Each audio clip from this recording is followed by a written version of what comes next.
Arif mengerjapkan mata menahan silau matahari gurun yang membakar tengkuknya. Di atas bangunan setengah jadi tempat ia bekerja, pemuda miskin itu terperangkap antara impian dan keputusasaan. Siapa sangka nasib akan mempertemukannya dengan seorang wanita bak rembulan di padang pasir. Seorang janda Arab kaya raya yang dunianya seolah tak tersentuh olehnya. Di tengah gemuruh mesin-mesin konstruksi dan debu yang beterbangan, takdir sedang menyulam kisah yang tak terduga. Sebuah pertemuan singkat nan ajaib akan mematahkan jurang perbedaan di antara dua insan dari dunia yang bertolak belakang. Mentari siang di kota Riyadh menancapkan panasnya hingga menusuk tulang. Debu gurun beterbangan di udara, menyelimuti proyek bangunan raksasa yang berdiri di tengah kota. Di antara puluhan pekerja berseragam lusuh dan wajah letih, seorang pemuda kurus berkulit legam tampak memanggul sak semen lebih berat dari tubuhnya sendiri. Namanya Arif, 25 tahun, anak kampung dari Jawa Tengah yang kini hidup di tanah asing sebagai tenaga kerja Indonesia, TKI, di sektor konstruksi. Tubuhnya berbalut keringat dan debu, namun matanya tetap menyimpan bara semangat. Setiap tetes peluh yang jatuh bukan hanya perjuangan, tapi doa yang tak terdengar. Doa untuk ibunya yang sakit-sakitan, untuk adik bungsunya yang ingin sekolah, dan untuk dirinya sendiri yang hanya ingin hidup lebih layak. Di negeri orang ini, Arif hanyalah satu nama kecil dalam dunia besar yang tak pernah benar-benar memperhatikannya. Namun hari itu, nasib mempermainkan takdirnya. Di atas lantai proyek tingkat 3, Arif tengah mengikat rangka besi ketika suara sirene mobil mewah terdengar dari kejauhan. Mandor buru-buru membentak semua pekerja agar bersikap rapi. Pemilik proyek datang. "Jaga sikap kalian," serunya. Dari balik jendela beton yang belum selesai, Arif mengintip. Seorang wanita turun dari mobil hitam mengilap, mengenakan abaya hitam elegan. Sorot matanya tajam namun anggun. Dialah Salma binti Khalid, janda kaya raya pemilik proyek sekaligus pewaris dinasti properti terbesar di Riyadh. Arif hanya sempat mengaguminya dari kejauhan. Namun dalam sekejap, takdir mempertemukan mereka. Sebuah papan kayu berat lepas dari tempatnya di lantai atas, meluncur deras ke arah Salma yang berdiri tepat di bawah. Tanpa pikir panjang, Arif melompat turun. Tubuhnya menghantam keras lantai demi mendorong Salma keluar dari jalur maut itu, dan sejak detik itu, segalanya berubah. Setiap pagi, sebelum fajar menyingsing, Arif sudah terbangun dari tidurnya yang tak pernah nyenyak. Di dalam kamar barak berukuran 3x4 meter yang ia tempati bersama 5 pekerja lainnya, udara pengap bercampur aroma tubuh yang letih dan keringat semalam memenuhi ruangan. Ia bangkit, mengguyur wajahnya dengan air dari jeriken bekas cat, lalu menunaikan salat subuh dengan sajadah kusam yang dibawa dari kampung. Tak ada waktu untuk berlama-lama merenung. Pukul 6 pagi, truk proyek sudah menanti. Di dalam truk bak terbuka yang mengangkut mereka menuju lokasi proyek, Arif duduk diam sambil memeluk tas kecilnya, satu-satunya benda yang mengingatkannya pada rumah, berisi foto ibunya dan sebungkus daun teh dari kebun belakang rumah mereka. Itu cukup baginya untuk bertahan. Hari-harinya adalah ritme yang sama, menggali, mengangkat, mencampur, membangun. Di bawah terik matahari Riyadh yang bisa membakar kulit, Arif tak mengenal pelindung selain topi proyek. Tangannya kapalan, kakinya melepuh, dan kadang dadanya sesak karena debu semen. Tapi tak pernah sekalipun ia mengeluh. "Kerja keras ini bukan untukku. Ini untuk emak di rumah," ucapnya dalam hati setiap kali tubuhnya nyaris menyerah. Istirahat siang adalah satu-satunya waktu di mana ia bisa duduk sejenak, bersandar pada dinding beton dingin dan meneguk air dari botol plastik bekas. Makanan? Hanya nasi putih dengan telur rebus atau kadang kari ayam sisa dari kantin. Tapi ia makan dengan penuh syukur, karena ia tahu, di kampungnya, adik perempuannya bisa tetap sekolah karena uang yang ia kirim setiap bulan. Di proyek itu, Arif hanyalah satu dari ratusan wajah tanpa nama, TKI yang dianggap murah dan mudah diganti. Tak ada yang peduli siapa dirinya. Tak ada yang bertanya apakah ia punya mimpi. Hidup di negeri orang bukan hanya perjuangan fisik, tapi juga mental. Rasanya seperti berjalan sendiri di lorong gelap yang panjang, berharap suatu hari cahaya akan datang menyambut. Dan tanpa ia tahu, cahaya itu memang akan datang, dalam wujud yang tak pernah ia bayangkan. Hari itu seolah biasa saja bagi Arif. Ia berdiri di atas lantai 2 proyek gedung yang tengah dibangun, mengangkat batang besi dengan napas tersengal. Matahari menyorot tajam dari atas kepala, membuat bajunya basah oleh peluh.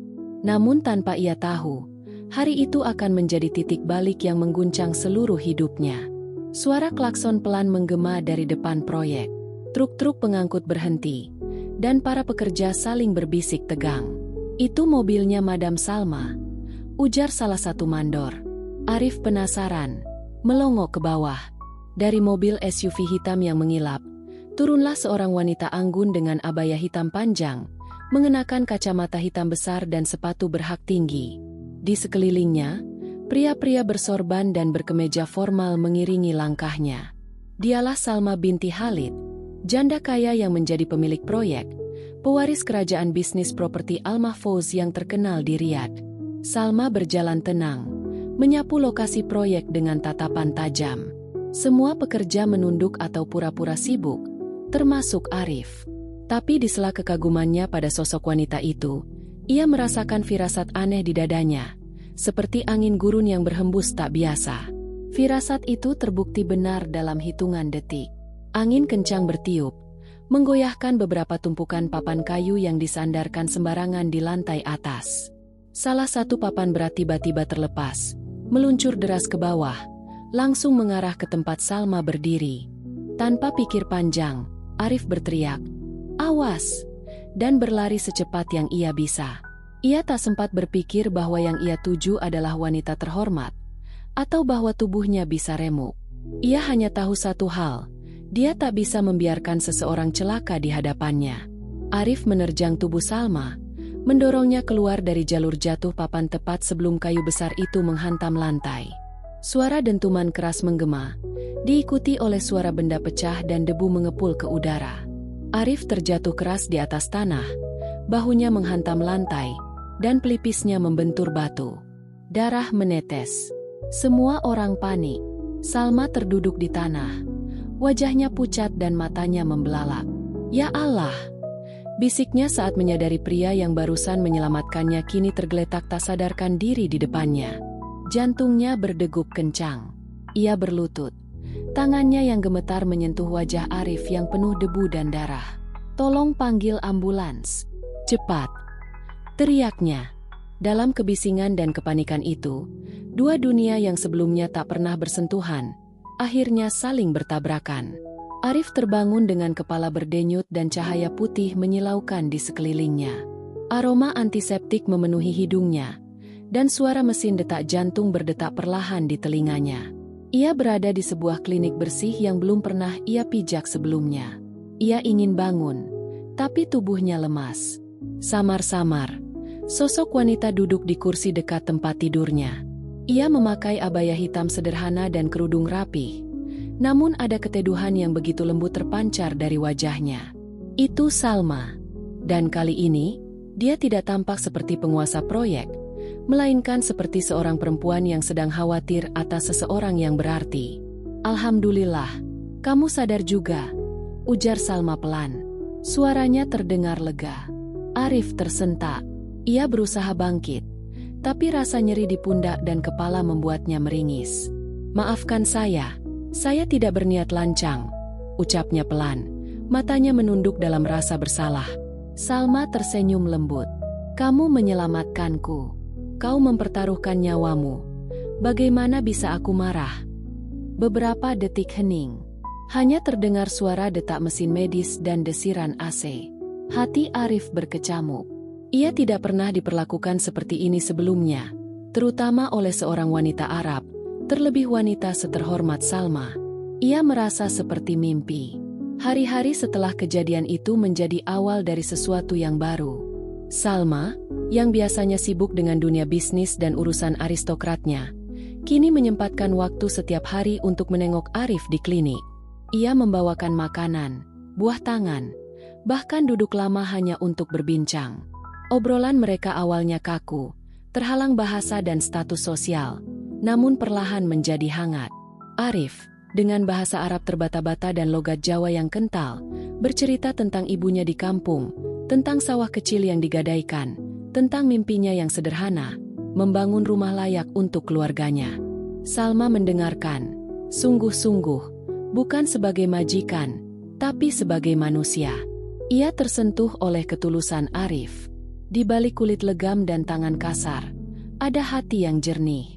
Sementara bagi Arif, setiap senyum Salma adalah kehangatan yang belum pernah ia rasakan sejak datang ke negeri asing itu. Saat Arif akhirnya diperbolehkan pulang, Salma melakukan hal yang tak terduga. Ia menawari Arif untuk tinggal sementara di paviliun belakang rumahnya, agar bisa pulih dengan lebih baik. Mandor proyek pun menyetujui karena perintah langsung datang dari atas.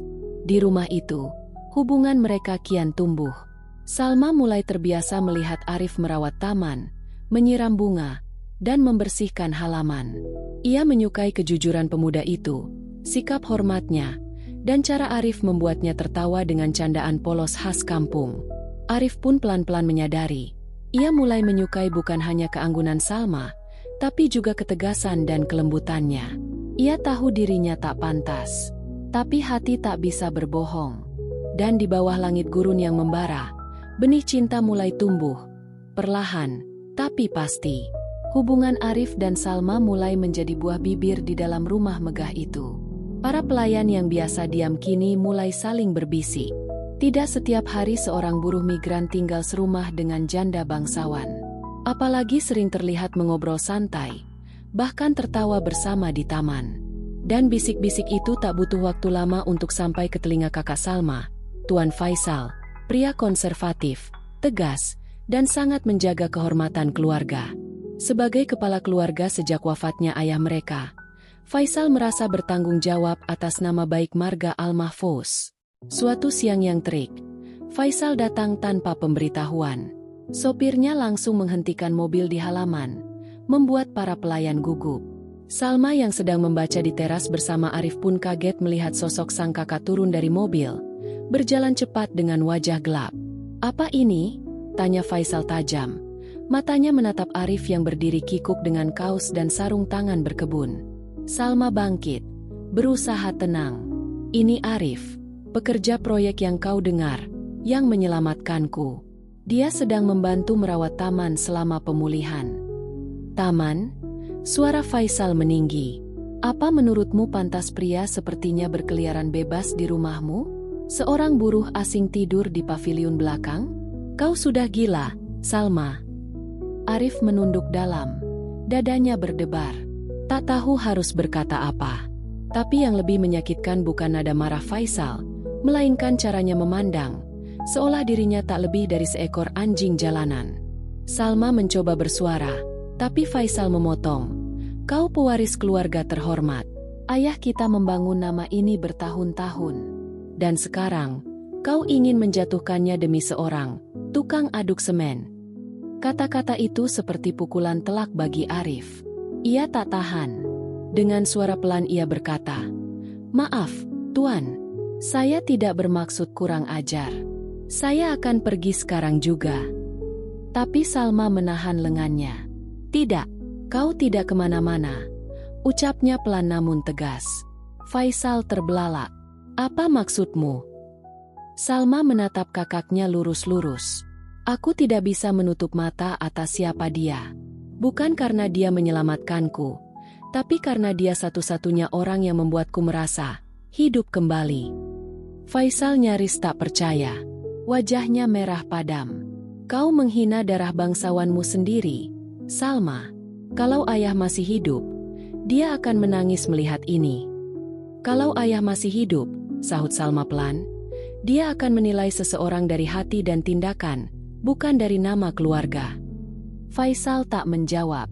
Ia hanya melotot, lalu berbalik dan berkata dingin, "Kalau kau tak bisa berpikir jernih, biar aku yang urus." Ia pergi meninggalkan mereka tanpa pamit. Malam itu, Arif menerima surat dari mandor proyek.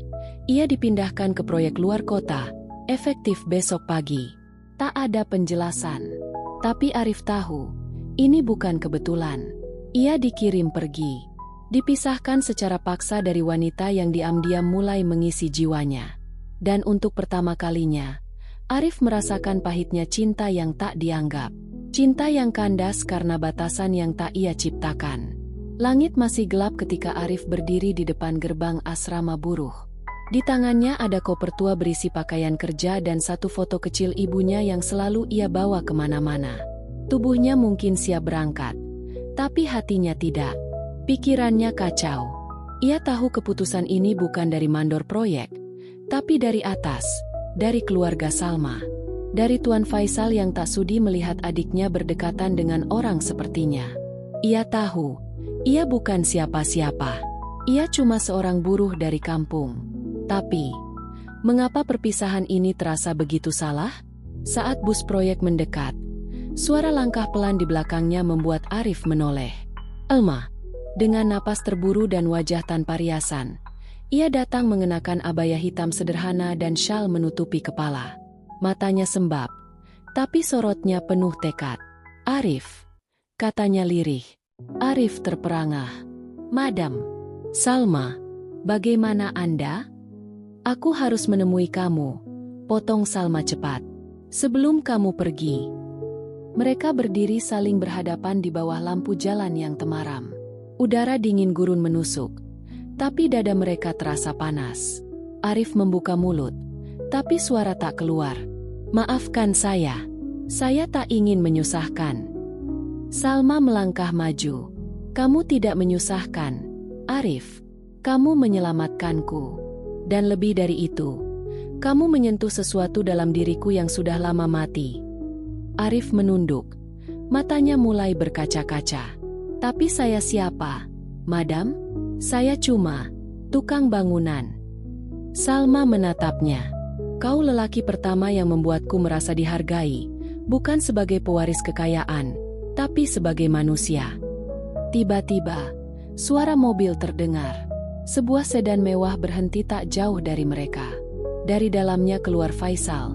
Wajahnya keras dan penuh amarah. Salma, apa yang kau lakukan di sini? Salma tak bergeming. Aku bicara dengan seseorang yang berarti untukku, Kak. Cukup, bentak Faisal. Kau mempermalukan keluarga. Salma menatap kakaknya. Kali ini, matanya tak gentar. Kalau memperjuangkan cinta disebut mempermalukan keluarga, maka biarlah aku malu. Tapi aku tidak akan diam. Aku mencintainya. Kak, aku mencintai Arif. Kata-kata itu membuat udara hening. Bahkan Faisal terdiam, seolah tak percaya kalimat itu keluar dari adiknya sendiri. Arif hanya berdiri terpaku. Dadanya nyaris meledak. Lalu ia memberanikan diri melangkah ke depan.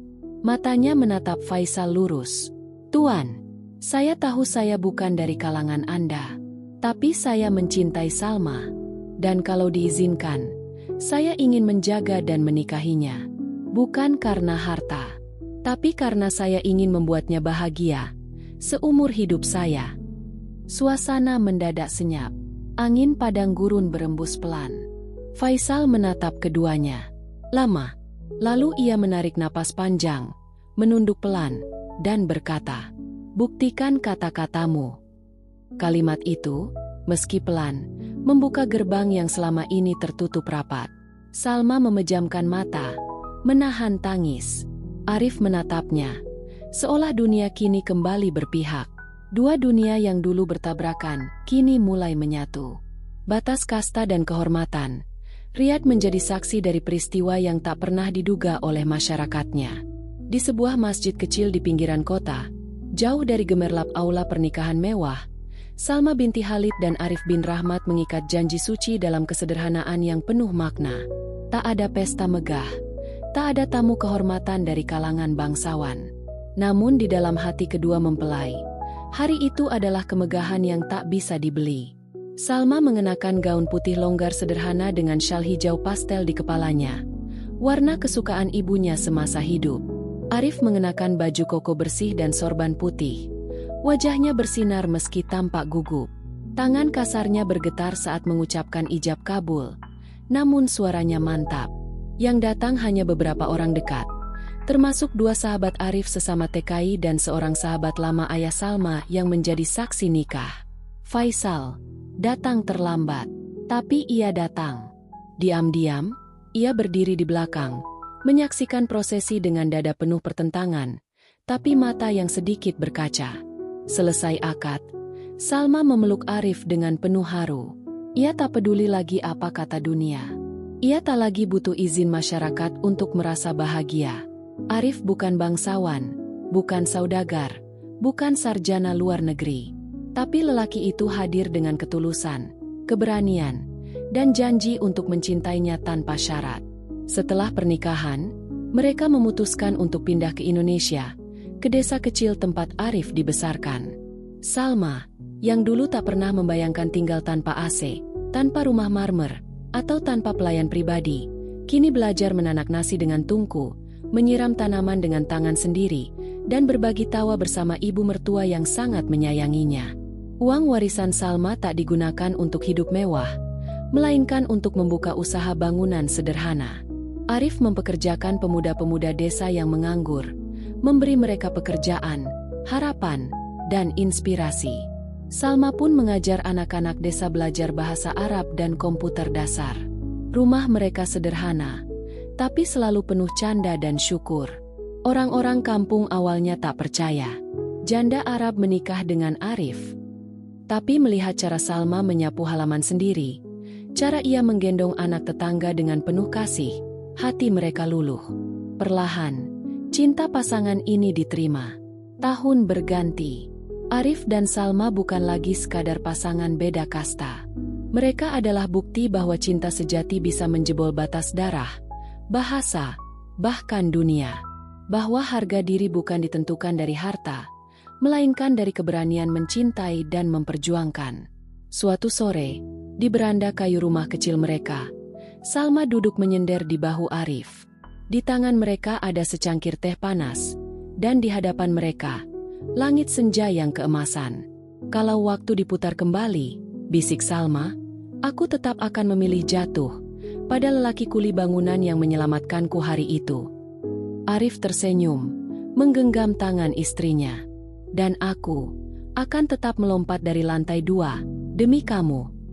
Cinta mereka bukan kisah biasa. Bukan kisah dengan mawar merah dan lilin-lilin mewah. Ini adalah kisah yang lahir dari keringat, dari luka di pelipis, dari tangan kapalan yang menggenggam harapan. Ini adalah kisah Arif dan Salma, dua jiwa dari dua dunia yang berbeda, dipersatukan oleh keberanian untuk melawan norma, oleh keteguhan untuk bertahan saat dunia berkata, tidak mungkin.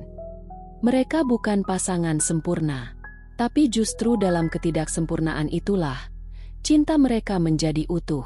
Arif tak pernah berjanji membelikan berlian atau membawanya keliling dunia.